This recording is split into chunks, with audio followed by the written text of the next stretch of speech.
Hey everybody, just a quick note for this episode. We had a little bit of a technical difficulty partway through the episode. So most of it is fine. The video is not working, so just no video. There'll be a video version of the show, but you won't get to see our faces this week. And near the end of the episode, when we talk about the books that we're reading this week, Mike's audio cuts out and is just gone. Not quite sure why. I think it has something to do with the program.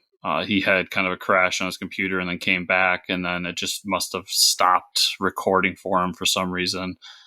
I'm sorry about that, but you do get a good chunk of what Mike was reading this week, and then you get all what I'm reading this week. So I wanted to put out the episode anyways, just so you guys had something to listen to, and because majority of it's there, we had a great interview, this and that. So hopefully you still enjoy this episode. We'll also have a second episode for you this week, so maybe that makes up for it. I don't know. But I hope you all enjoy, and thanks for listening and watching. Hello, everybody, and welcome to the Fortress Comic News, episode 249. I am one of your hosts, Chris, alongside my co-host, Mike. Hey. Turns my TV's on, Mike. Oh. The viewers probably don't mind watching your TV, but then we might get, copyright infringement for, streaming a show, because I know Twitch people get in trouble for that shit all the time, you know? Oh, we just get copyright for it being like, hey, nothing's on, turn me off. Yeah. Because I was watching Seinfeld before we hopped on. Oh, hell here. Yeah, you were. So we got every technical difficulties figured out for the last interview, folks, and now we have Timothy Fling on this week to talk about his world building, his new Kickstarter that he's doing. Really cool projects he's worked on. Very interesting concepts. All that futuristic shit, you know. Yeah, good stuff. Yeah, stick around to hear about what he's got coming in. I think March was the next Kickstarter. Yeah. So keep an eye out for that. Other than that, what have I been up to? Watched Peacemaker. Oh, almost done with Mayor of Easttown. I texted you about this. The show is intense. It's a mini series for HBO, so it's like 7 episodes, about an hour long each episode. If I had to describe it, it's almost like it's like a crime thriller, Zodiac Killer, something like that style, that tone. I can't think of the actress's name right now. It's the main. Is it Kate Winslet, the main actress from Titanic? Is that her name? Oh yeah. Yeah, so she's in it. She plays like a cop that's gone through a lot of shit in her life. She's getting over the grief of her son committing suicide, and the show really depicts. It's a heavy show, so we can only watch it in 1 or 2 episodes at a time. But it's getting over the grief, addiction, and also it plays with the tropes of crime shows. So they set you up for a scene where you think you know what's going to happen, and then they flip it right at it's like a light switch right at the moment where you think something's going to happen. You're they definitely didn't need to write it that way, but they did deliberately just to mess with you, and it makes me upset sometimes, but it's really good. So I'm hoping I got 40 minutes left in the series, so hopefully it ends on a good note, because it's pretty good, gritty and depressing, but it's heavy to watch for sure. Did you see the big news about Godzilla this week? No, what's up with Godzilla? Oh, dude, there's gonna be a Godzilla TV show on Apple Plus. Really? Yes. Actual Godzilla TV, real, big Godzilla. If I remember correctly, it was live action. Oh my god! Yeah, Apple's trying real hard to get me to subscribe. Dude, they got a few shows I would love to check out. I've even there's one with Mac from It's Always Sunny in Philadelphia. Oh, you told me about that. The bio teacher one? No. That's Dennis. That's Dennis, on Peacock. Okay. Oh, geez, I can't keep these straight. Yeah, that show's awesome too. But this one's about Mac's in charge of a gaming studio who does basically they do a World of Warcraft game. Oh, and it's like, okay. you know, kind of sitcom-y in that. And Yeah, I tried to go on like Amazon or something and be like, hey, can I give you money and just buy the show? yeah. And they didn't No. even sell it on Amazon last time I tried. Yeah. I wonder if you can like because I have an iPhone and I know you could just buy episodes of stuff with your Apple account. So maybe you can just buy episodes that way. It probably, but since I don't use Apple products, it's like Yeah, that's impossible for you. Yeah, I don't want to like open up a fucking iTunes account just to buy the show. Like just put it on the thing that I use so that I can yeah, give Bezos more money because he needs yeah, it. I mean, he's yeah. a, He what's needs the them. hot. Yeah, he's only got 2 yachts. So what's another yacht? You know? You Yeah. saw his disco party, right? No, I try to Oh, avoid anything dude, about this guy. it's What? glorious. What did he It's do just now? he was just being a rich guy, and you Oh, know, good for him. Like enjoy your money, but yeah. he's just being a rich dude. And he went to a fucking like a costume party, and it was like a disco party, and it's just Oh, him dressed up as like in this disco attire, and it's glorious. oh my God. What? I I'm just so sick of billionaires lately, man. You know, just it doesn't surprise me. Oh, good for him. Yeah, I binged a TV show this weekend, so you know I got more fulfillment out of my life. I think than going to a disco party. Do you watch Ozarks? Because that came out Friday too. no, I never watched Ozark, That's good shit. which I want to because I like Bateman. Mm, I'm thinking of the right show, right? yeah. Oh yeah. Yeah. Yeah, Bateman. Yep. yeah, I like It's him. He's yeah. one of my like.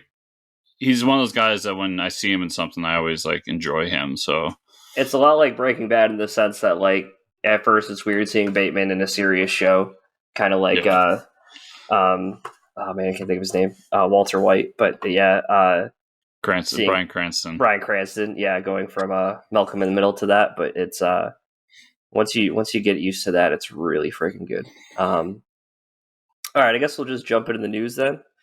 Let's do it. TV news: The Boys presents Diabolical, the animated spin-off series, dropped a new teaser and premiere date of March 4th. Now, when we originally talked about this, I would like take it or leave it, and then we saw this little teaser of the laser baby from from the I think it was what season 1 or was it the end of season 1 of The Boys, the laser eye baby.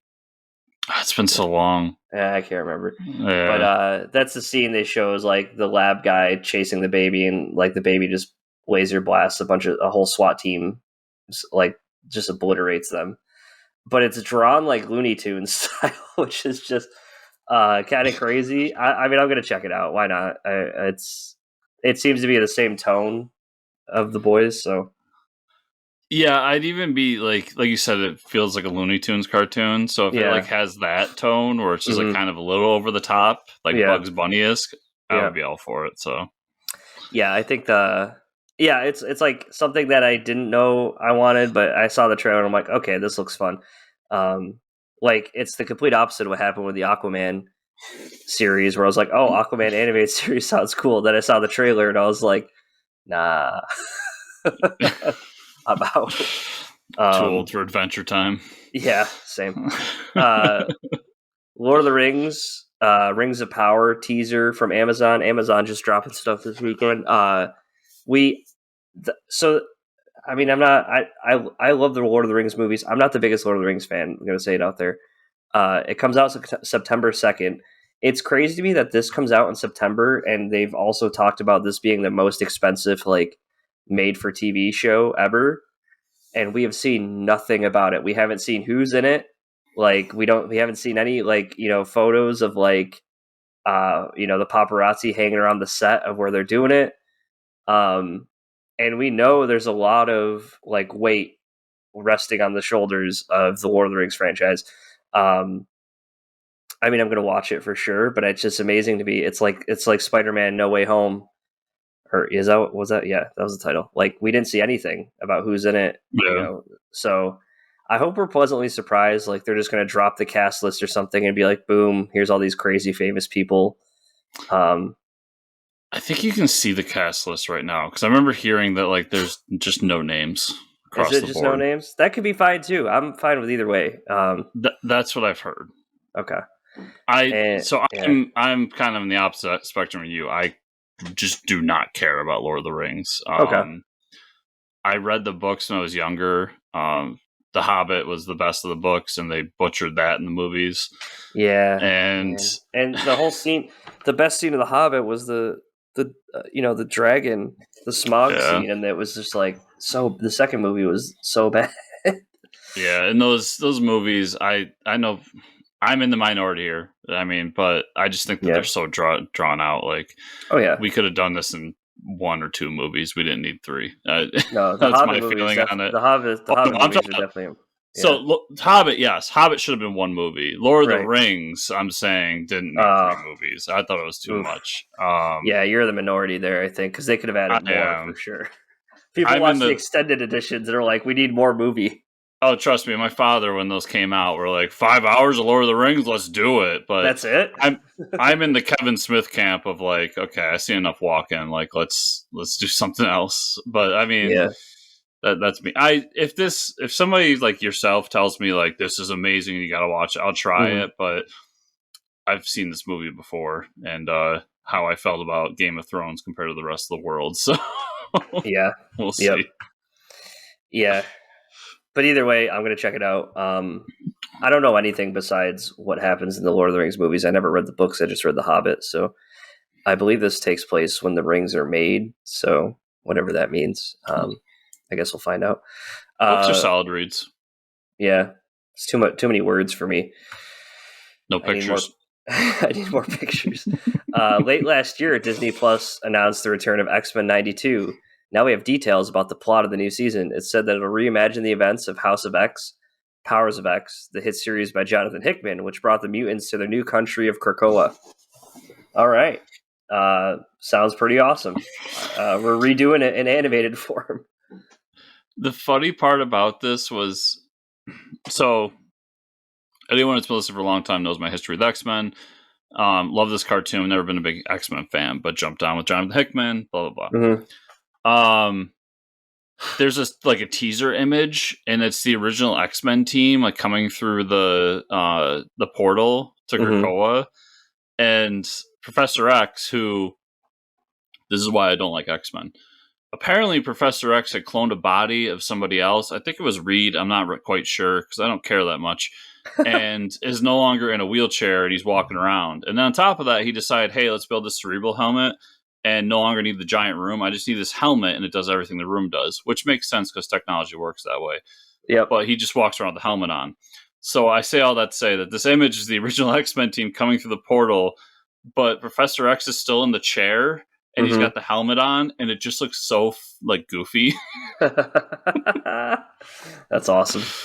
But I did love this cartoon when I was younger, so I'll at least check it. And it's going to be based on a run that I enjoyed of X-Men, so I'll check it out 100%. There's no doubt there, but it's funny that they're jumping this far.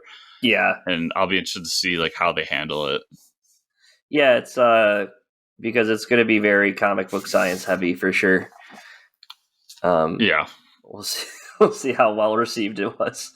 So one of these, I think soon I'm going to try to rewatch all of X-Men again to prepare for this. Yeah. Oh boy. Book of Boba Fett, episode 4. Yeah. So you were right. I was wrong last episode of the podcast where I said we could see years of Boba Fett in the past. It seems like they're done. They're done with the past stories because they say, "Oh, you're full or you're covered in the hyperbolic time chamber." Not the hyperbolic time chamber. That's what Dragon Ball Z trains in. Whatever the water chamber that he's having his flashbacks in. The bat, or not the bat, the tank. Fuck. Yeah, something like that. Yeah, whatever it is. Some of these scenes, though, okay, the episode was good. And we'll talk about like the end in a second, but some of these scenes seem really drawn out. Do they seem very drawn out to you? Like the whole riding around on the Bantha for like 10 minutes? A little bit. I think so my thoughts on this episode as a whole, like, I don't hate it, but I feel like we've went from this tone of like very serious in the first 2 episodes And now the last two have had like kind of goofy, cartoony scenes in it that like Right. feel goofy to me. Right. And the one where he's in the kitchen and he's chasing around the like little robot, I was like, very this strange. feels like Tom and Jerry, man. Yeah, it does. And like that was it was just like it was just weird. It was almost like it is the back to tank. I was right. back to tank. Yeah. So it is just it's really strange, and to me, like the reveal at the end. Okay, so basically they say, we need warriors to join my crew. Okay, who are we gonna have join the warriors of us, or our crew? And then cue the Mandalorian music from the Mandalorian show. Yeah. I'm So like, okay, so this it's is almost how we're gonna tie in that all right. that. And it's almost like I don't know how many episodes the season is, but like we've gotten, so it's episode 4. They pretty much said, listen, we have these first 4 episodes. We can do whatever we want. We just got to get to this point.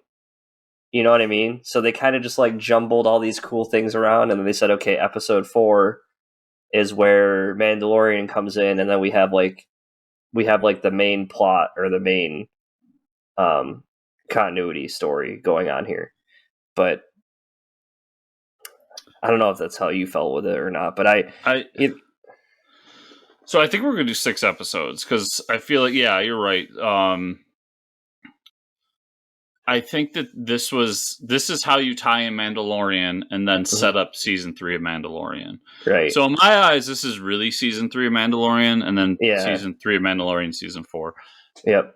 Because it's pretty obvious that Mando's coming, and it wouldn't shock me if the other Mandalorians we met along the way are coming too, since Mando has the sword now. Right. Yeah, I did. So just to jump back, I did enjoy the flashback scene because getting kind of the backstory of how those two met. And, that was cool. I didn't mind that. Yeah, because I like that. I never remember her name, but I like that character a lot. Mm-hmm. I think as a whole, it does feel like a little rushed. Like everything in this feels a little rushed and feels like they're kind of just throwing shit so that later on they can return to it. Yeah, I agree. Yep. And I still think it's good. I still enjoy it. Outside of like the 2 weird, goofy moments we've gotten where I was kind of wondering what was going on. I like the callback to General Grievous with the Butcher bot. Yeah, that was pretty funny. The Wookiee ripping an arm off. Yeah, like there's good stuff here. It'll be very telling on how they stick the next 2 episodes because I do feel like something's going to happen next episode that's obviously going to be the big fight, or at least the setup to the big fight, and then the last episode is going to be kind of the conclusion to that, and then good job, Mando. I'm glad you came. Cool. I'm going off to find blah, and right. Then we're probably going to get the like at the end of it, like Mando will return and blah blah blah. Yeah, it was a weird episode though. And like you said, it's kind of all around. I don't know. I mean, over like the stuff you see is like, oh wow, cool, and then they stop doing that and they go to something else, and you're like, wait for the cool part, and then at the end they're like, we need Mando, and it's like, oh, okay, so I guess we're just waiting for Mando to show up the whole season. I feel like I would have rather they didn't kill off the Sand People. Yeah. And like kept that story going, and then when we got to this moment, instead of like we're bringing Mando, everybody, like he's like we need an army, and he goes like I know where we can find an army, and he goes back to the Sand People, like hey, let's take back your land. Let's fight. I would have preferred that personally, but the scene where they got the Slave One was cool, but what I don't get is like you brought the Slave One to the Sarlacc pit, and the armor wasn't there, but we had to see that whole scene of him in the Sarlacc pit. It was just really strange. I'm like, why am I sitting here watching this for 10 minutes just to be like, oh, the armor's not here. Let's go. I almost think that was. I mean, there's 2 things there because I've heard some like theories going around. So one, I personally feel like that was just like Boba needs his revenge on the Sarlacc pit. Here's his revenge in the Sarlacc pit. I think that's what that scene was intended to be. Okay. But I've heard like people talking about how if you watch the first 3 episodes, it's Boba bringing back all the things you love about Jabba's palace back to the palace. Mm. So like getting the Rancor and then bringing back the guards and getting his crew to get like all these things. Okay. And one person I listened to was talking about it. It's like, if he gets a sail barge, I'm going to stop this whole series. And I was like, yes, I agree there. Yeah. But I almost wonder if that was part of it. Like, we're bringing back all these things you loved about Return of the Jedi and the whole palace and everything, but Boba's in charge this time. Right. And they were kind of like, but we're taking the pit off the board. Like, no more Sarlacc pit. Like, right. Let's just say fuck it with that thing. Mm-hmm. It's I guess you're right. Yeah.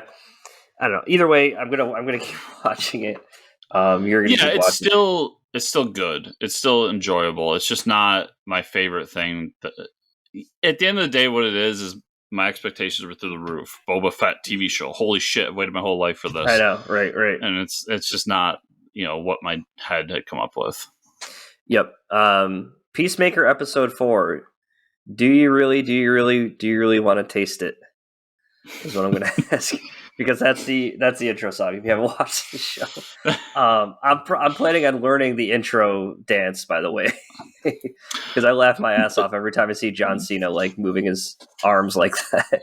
The best part of the whole thing is at the end when the Eagle jumps in and he's kind of moving his head around like, yeah, did I do it? Did I do it? Right. It's so good. This episode we get a little more of the plot. It's a pretty good episode. I mean, we find out how badass Vigilante is, even though he's like a goofball.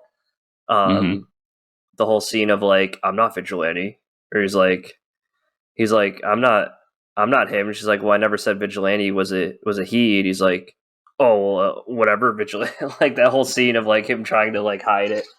And then like the scene of him walking up to the trash can and like carrying it over to, like in between all the officers and then throwing it against the window to get arrested was pretty great. I was like, what the hell is he doing? Oh, he's getting arrested. And then we find a little more about the butterflies. Like there's a whole fight scene with Judo Master. Again, he gets shot in the chest. Talking about like, oh, you don't know what the butterflies are. That he's trying to explain that there's something good, I guess. But he gets shot before he can explain that, and then we get the reveal at the end that the leader of their little group is a butterfly himself. Little depressing though, with John Cena getting hammered and high. Like we get a little more of his origin story of like it almost looks like his dad made him and his younger brother like fight each other and like had a seizure and died from it or something. Pretty messed up. Yeah. We get a look at White Dragon's costume, which is pretty cool. There's no way he's not getting in that costume at some point at the end of the season. Oh yeah.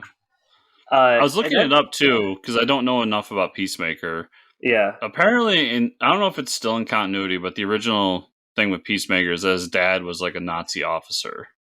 Oh.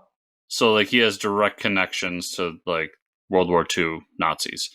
Oh boy. And apparently White Dragon was like kind of a neo-Nazi supervillain. So that whole retcon, I was like, that makes sense. Because you can't really in 2022 be like, his dad was a Nazi officer. It's like, that was like 80-something years. Well, no. 80-something years ago. Yeah. So make him a neo-Nazi instead. But I love this episode for multiple reasons. One, like him getting kind of the tragic backstory was interesting, even though it was depressing as shit. Oh yeah. But I love the undertone of it too, where I don't know if a lot of people are going to catch on to this, but I feel like this whole episode and kind of the arc that they're putting Peacemaker on is about forgiveness and like showing that people aren't their upbringing and aren't like their family, because they constantly talk about how, what's the Amanda Waller's daughter's name? I don't know. I don't know anyone besides Vigilante and Peacemaker because those are like superhero names. But she has the whole conversation with him where she's like, it's your father's a piece of shit, and he goes, "It's my dad." Right. He goes, "But your father thinks people like me shouldn't be like aren't people, aren't human." Right. And he's like, "Yeah, but it's family." And she says after that conversation to, I think it was Vigilante, she's like, "He's not a bad guy. He just his dad's a piece of shit." Yeah, exactly. And I love that. I was like, okay, I was so happy that they had that conversation in here because it's true. Mm-hmm. And there's just a lot of good like under the radar stuff in this episode that made me really love life lessons from Peacemaker. Also, this is the episode where I was like, holy shit, John Cena can like act. I mean, yeah, he's goofy as Peacemaker, but like he's doing a whole range of acting so far with these 4 episodes, like showing emotion and dancing. Like this guy's got moves. Also, is there a like Spotify playlist for this show? Because the music is fucking awesome. It slaps. The whole and like even this morning I heard like a Whitesnake song on the radio and I was like, this just makes me think of Peacemaker. Like anytime I hear hair metal now, I'm like, oh man, I want to watch Peacemaker. Dude, when House of Pain came on, that last scene when he's showing like what happened with his brother and everything, I was like, holy fuck, this is awesome. Yeah, this is great. And then he gets the butterfly high. Yeah, so but he's not as dumb as everybody thinks he is. Like he kept the butterfly and didn't tell anybody, so he knows there's a little more going on than anyone's letting on. So I mean, and Peacemaker in the comics is also like he's betraying Amanda Waller behind her back, and he's very calculated, and like as much as he seems like a dumbass and like all for like the American flag and the American way, he still has his own justification for things and is a pretty smart individual. Like jokes aside, as being like he needs a dove on all his weapons and shit like that. But I love that scene though, and he froze. It's because you didn't put the dove of peace on my gun, man. Yeah, it's so good. Vigilante just shoots the kids. Like, oh my god. But yeah, I'm really enjoying this show. I think it's a lot of fun. I think it's a nice compliment to Suicide Squad, and I really can't wait to see how they wrap up the season. I also want to say, because we didn't mention it last week, and I kicked myself when we got off the recording. Yeah. The mentions of DC characters in the show, like we got Batmite in the first part, and now Mad Reader Lab. Yeah. Yeah. Batmite in the first episode, right? He's like, what's that? He's like, it's interdimensional, fifth dimension being. And they're like, is that real? Oh, yeah, it's real. And then even the old angry neighbor is like, Batman has a whole rogues gallery. And they have the whole conversation of like, he's like, yeah, but Batman just throws them in jail. He's like, they just come out and kill more people. Like, he's got a point. Yeah. That's like James Gunn being like, listen, Batman isn't that cool. So I didn't read it, but a mutual friend of ours, Joe, sent me a Batman comic that came out recently. I think it was Warren Ellis, because was Warren the one that got in trouble recently for? Mm-hmm. Yep. So yeah, it was Warren Ellis because it was during that whole thing. Mm-hmm. And there's a sequence where he sent me like 2 pages, and there's a sequence where Jim Gordon's like going on to find someone with them, and Batman goes like, you shouldn't use guns and blah blah blah blah. Yeah. And Jim just looks at him and goes, you're fucking stupid. Like, yeah, like we don't have superpowers. Right. These people are trying to kill us. Yeah. Like, you're an idiot, Batman. Shut up. And yeah, and while like I don't condone like, vigilante just going out and shooting people, like, right. Yeah. There is a point to like Joker shouldn't be alive. Right. Yeah, exactly. Yeah. Or at least keep him somewhere where he doesn't break out every month. You know what I mean? Yeah, like oh god. Yeah, so Peacemaker is really good. The DC references are awesome. It surprises me that we didn't get stuff like that in a CW show, like Batmite references and stupid shit like that. I feel like we had more in one episode of this than like ever in a Flash episode, Yeah. I don't know if James Gunn's got smart people around him. I don't know if James Gunn is actually a comics fan or if he's just really good at researching his shit, but like the dude gets it. Yeah, he knows You his can tell he families. gets it because even when you watch Guardians, like there's stuff in there that's just like, Yeah, what?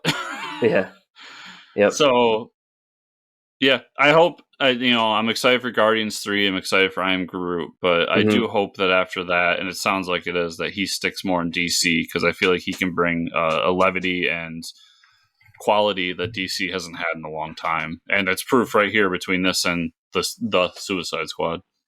Yep.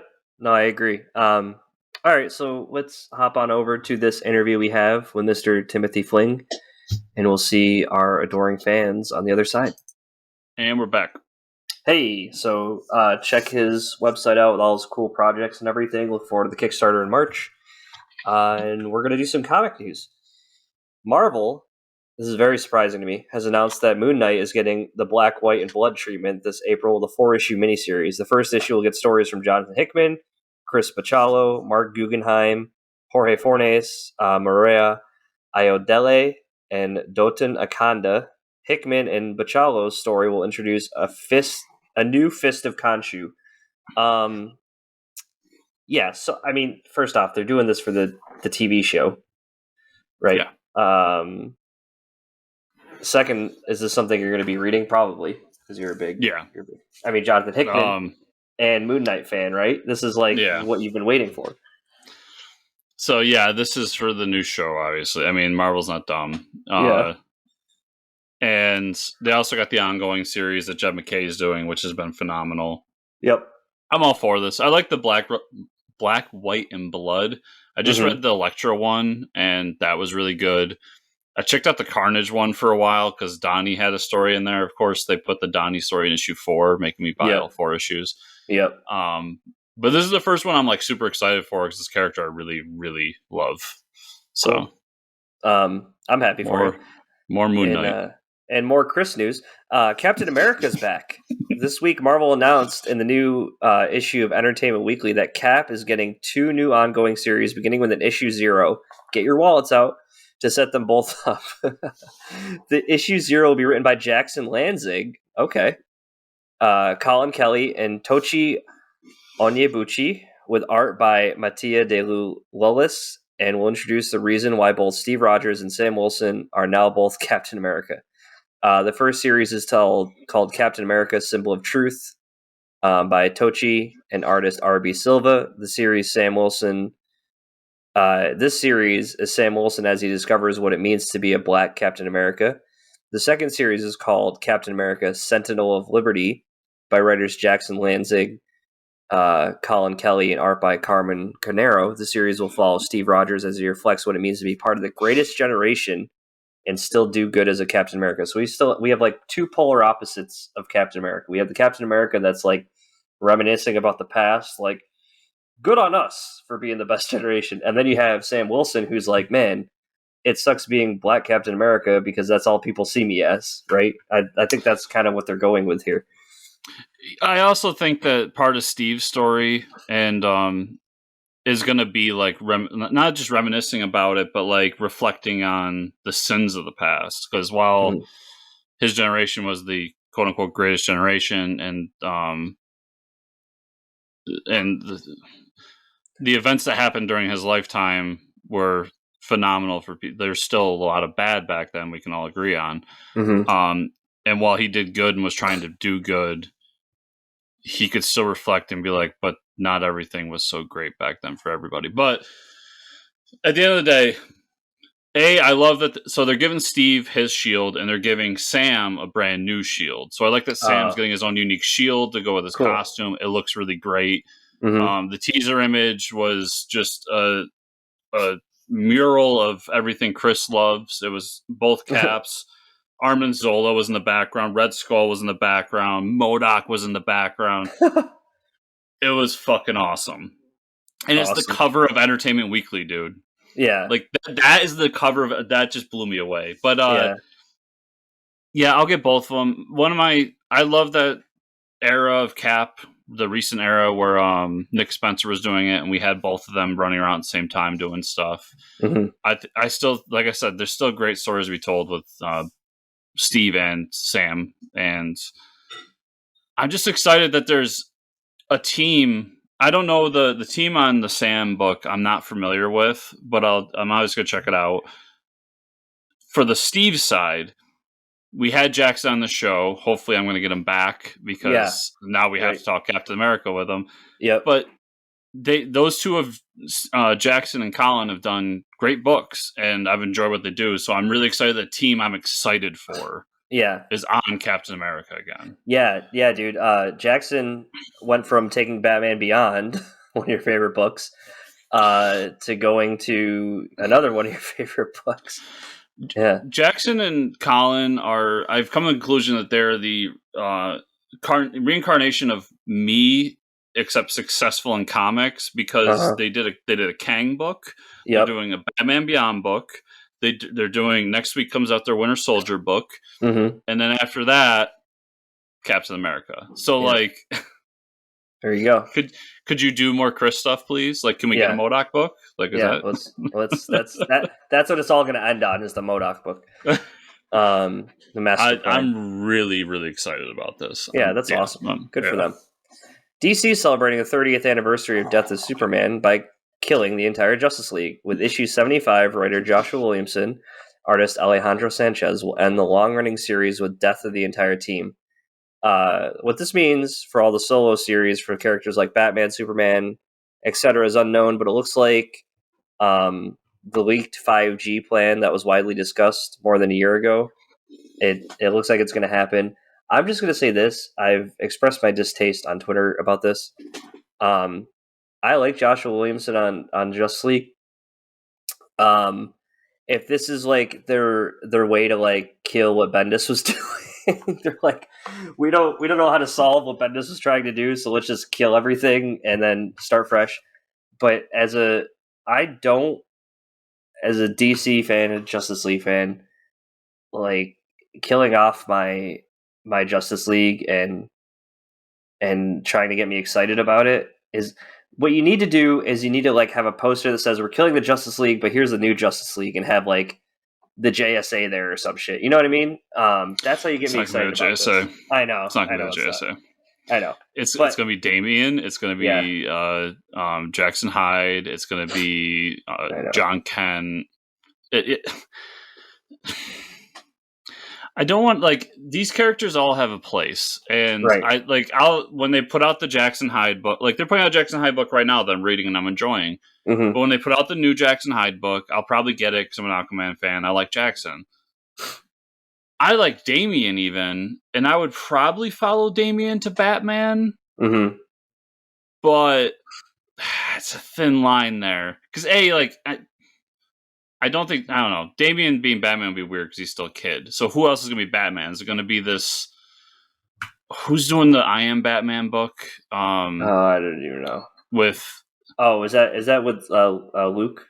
Is that Luke as Batman? Yeah, I think it might be Luke, yeah. I can't get it up for Luke either. Like, all this does for me is ensure that I buy less DC books. And it's not a matter of diversity or any of that bullshit. It's just that I was enjoying Batman again for the first time in forever as a solo book with Joshua. Now, like, he's not going to be Batman anymore. Right. And while I fell off Justice League, like, you could just put a new team on Justice League. Yeah. And to celebrate the 30th anniversary of a event that, while made DC a ton of money, like, don't get me wrong, is not exactly well loved in comics. No, it's not. Yeah. I don't understand this. And especially since we spent a year plus as a community, and not obviously not everybody, but just shitting on this whole 5G plan. Yeah, right. And it got, I forget who got fired over it, but it got one of the co-publishers fired over it. Yeah. So it's insane that that's still happening. I don't get it. I didn't shit too much on Twitter, but I did say, like, what I just said there, which is basically like, okay, you get less of my money, DC, because I don't care about these characters. Yep. It's always like, man, you give it like a 6 months with the comics, and Marvel does something great. It's like a teeter-totter. Like, DC's like killing it, and then it's like, whoa, and then they drop back down, and Marvel's like killing it, and then it's like, whoa. It's like, who's pissing off the fans this half of the year? You know what I mean? Like, I was enjoying what they were doing for the past year or so because we got the best of both worlds. Mm-hmm. You know, the people who wanted Luke and were like really pushing for that Batman. They have their Batman book. Right. And the people who still like Bruce, like they still got that Batman book and Right, Superman, like you got the John book and then action is, you know, why couldn't we keep doing that? Why do we And I hate death of books. Like Yeah. it's fun for a second, but then I'm just like, okay, well, like what is this? Yep. And when are they coming back? Because they are coming back.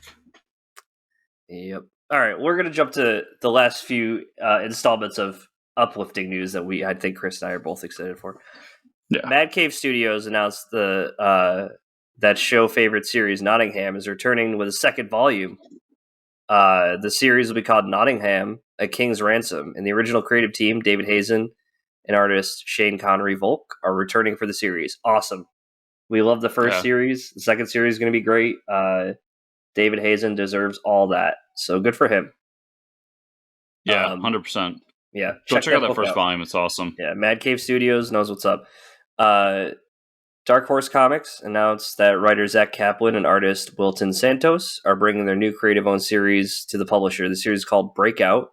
Will follow a group of teenagers who try to break out of this futuristic space prison. Zach Kaplan, cool dude, great writer. So this is probably going to be a fun book from him. I'm glad that Dark Horse is working with him. Yeah, he's got something coming out from Vault too. I've been waiting for that announcement. And Wilton Santos, he worked on something during the House of X, Powers of X time. Okay, so he's done some major work too. I'll buy it. I love Zach. So yep, he's a good dude. Boom Studios announced today Magic: The Hidden Planeswalker, a brand new 4-issue comic book series from the comic book and screenwriter Marguerite Scott and the artist Fabiano Mascolo about the deadly Liliana Vess and the hidden planeswalker she discovers who will change the fate of the entire multiverse forever. Available April 2022. I'm guessing this is going to go alongside, like, they're releasing a new set in, January? I think it's in February, so maybe it could coincide with a new set of cards. The Magic books have been pretty good so far, and especially because it's a miniseries, 4 issues, I'll probably end up checking this out. A few issues behind, but I do really enjoy that Magic series. Yeah. Also, I think when you said boom, all I could think of was Gears of War. Boom, boom. Yeah, the locust with the boom shot. Boom. Yes. Yeah, the boomers. Yeah, the boomers. Fucking boomers. Fucking boomers. Always got to bring us down. We read a few comics this week. Let me check them out here. Batman. Is it just called The Knight? Yes, Batman the Knight. Yes. So Chris's favorite origin story. My parents are dead. Yeah. But this is, I think this is interesting. So, like, the whole issue revolves around young Bruce Wayne being a little shit and Alfred like trying to like be like, dude, you're an embarrassment to the family. You need to like start shaping up. But also there's a whole thing going on where he's having a conversation with and at first, like, you're like, oh man, is that Hugo Strange? That's his like psychiatrist or therapist. First, the negative. Chip, don't bring up the parents are dead thing ever again.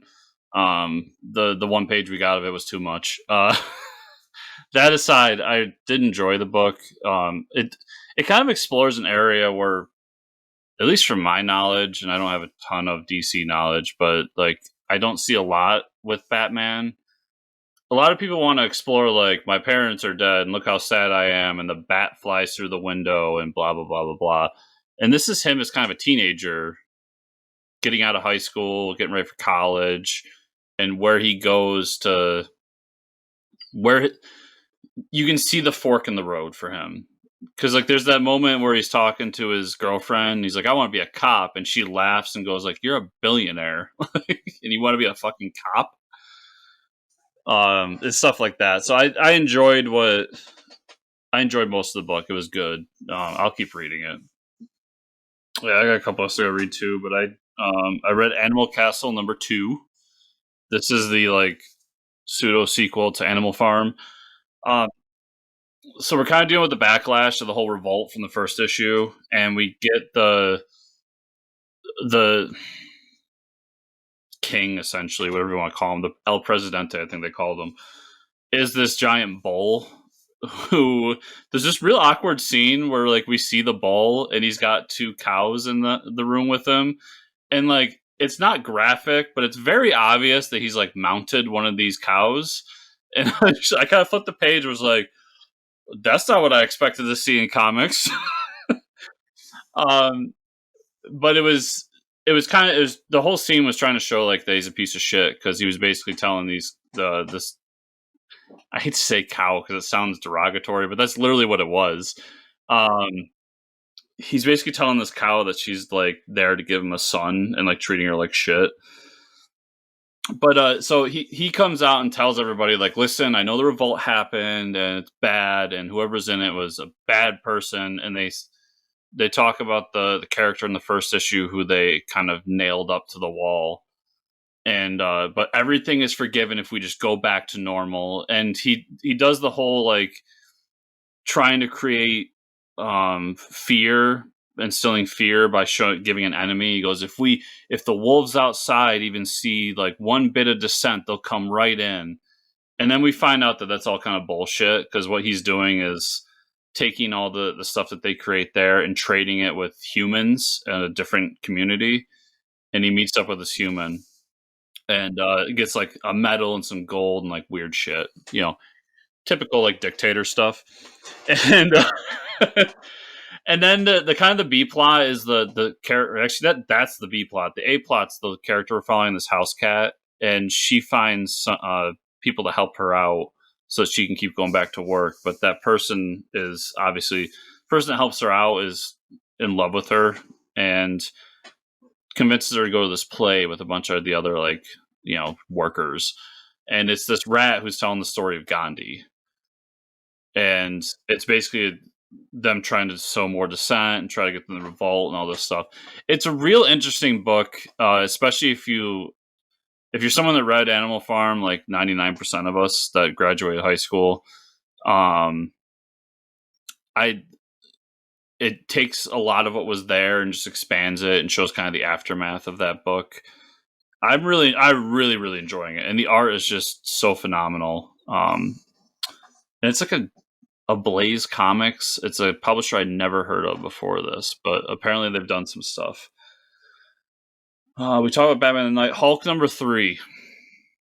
Hulk. Yeah, I really enjoyed it. So you read Hulk #2, right? Okay. So we're in that kind of alternate dimension with the other Banner, and we get the backstory of like what that world is. And I mean, do you mind if I spoil anything or? Oh, okay. So in this world, Banner was successful and he created the Gamma Bomb and didn't get turned into Hulk because of it. And due to that made it so that the United States could become this just aggressive empire, and they started bombing everything. And when that happened, it created these like zones throughout the world where they were bombed to shit, but some people turned into Hulks or Hulk-like creatures. So now the president, who we end up finding out at the end of the issue is Thunderbolt Ross, has sent Banner to find these Hulks and get rid of them. So he sends them to this like basically a Phantom Zone. And what we discover is that the reason our Hulk was sucked in here is that the Banner of that universe was trying to get one of these Hulks into his lab because he wants to try to find a cure it, because he's having what was the guy that created the A-bomb that so he has Oppenheimer syndrome, where he's very regretful of what he did. He's like, I can't believe I did this. I thought this was going to be used for this and that, and we'd have unlimited energy and blah, blah, blah, but it created this world that we're in. And so he wants to bring the Hulks in so he can try to find a way to cure them. And that's why he accidentally grabbed our Hulk when he went through the void. Really awesome issue. And I look forward to the next issue because I get the feeling that Otley's going to draw some violence. And then the last issue I read was Devil's Reign Villains for Hire #1.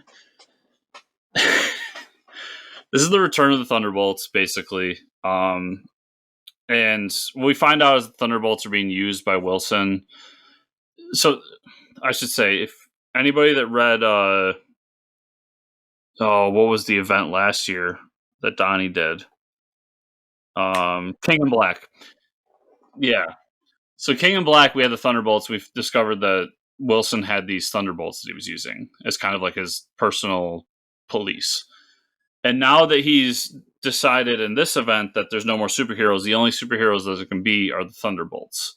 So he sends out the Thunderbolts to take care of different issues. And at the beginning, we're at the Met Gala. And this terrorist organization, who killing people is never right, but their point was correct. They go there and are basically telling people, like, they killed a bunch of the celebrities there and then said, like, you know, how much you spent on this dress could feed people for blah, blah, blah. You're disgusting people, all this stuff. And that's when the Thunderbolts show up and they end up killing all the terrorists. And one of them was a Venom symbiote that I'm not familiar with called, I think it was Agony. And she spits like poison out of her mouth, or acid out of her mouth. So this disturbing scene where she's just like spitting poison in this guy's face and his face is melting like fucking Raiders of the Lost Ark. And then, yeah, like, so we find out that, you know, that's when we find out that Wilson was like, hey, you guys are the superheroes now. You got to stop doing all this stupid shit, blah, blah, blah. But you got to find these dissenters. And after they find the dissenters and take care of them, at the end of the issue, a new member of the team shows up. U.S. agent. Yeah, so I was really good, a lot of fun. I would recommend it, especially if you're reading Devil's Reign. I thought it was good. That's all I got, Mike. So where can people find you on that internet? You can find me at Fortress Chris on Twitter. You can find the show at Fortress Comics _ on Twitter, or at fortresscomicnews.com. Remember, everybody, to give us 5 stars on the podcatcher that you use, to like, subscribe, and share the video if you're watching on YouTube.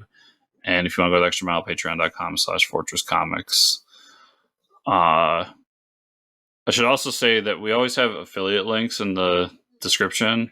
A couple of people have been using them, so thank you for that. But if you want to support the show more and get cool stuff, there's links down there too. So thank you all so much for listening this week, and we'll see you all here next week.